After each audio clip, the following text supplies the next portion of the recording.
Илјадници граѓани, домашни и странски гости новата година ја дочекаа во градот кој блесна во полн сјај.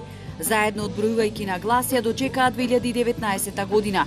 Многу бакнежи, прегратки, радост се овековечуваа спомени, се посакуваа желби. На градскиот плоштад беше весело. Оставајќи ја зад себе старата година, присутните зборуваа за своите скромни очекувања. Јас за нова година не сакам ништо, само сакам сите да се сакаат и да не се тепаат.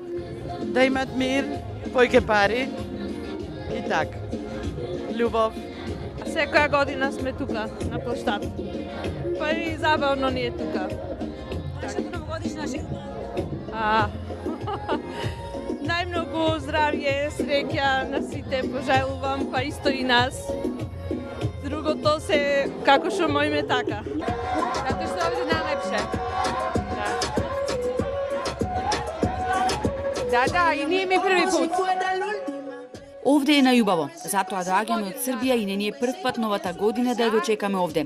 Преубаво е се и секоја година амбиентот е поинаков од претходниот. Многу овде убаво, има убава атмосфера.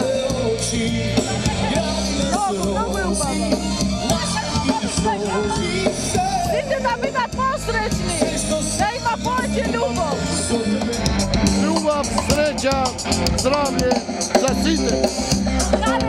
Од дедово.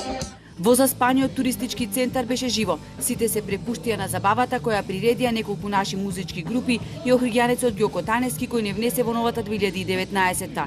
Стуткани со шалови и капи, присутните уживаа во добрата атмосфера.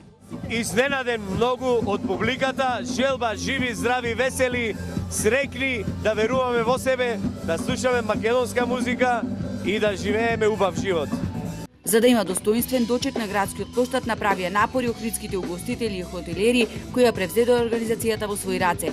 За тоа како да се спаси туризмот во најголемиот туристички центар кај нас ке се размислува по празниците, бидејќи сега се уште е време за славење и убави мигови. Задоволни од атмосферата беа и угостителите. Од туристички аспект е битно да созреваме постојано, да одиме напред, да направиме еден квалитативен прескок во понудата, убави искуства да се шират од овде како порака, тоа ќе ни биде најубава реклама и за градов и за земјава.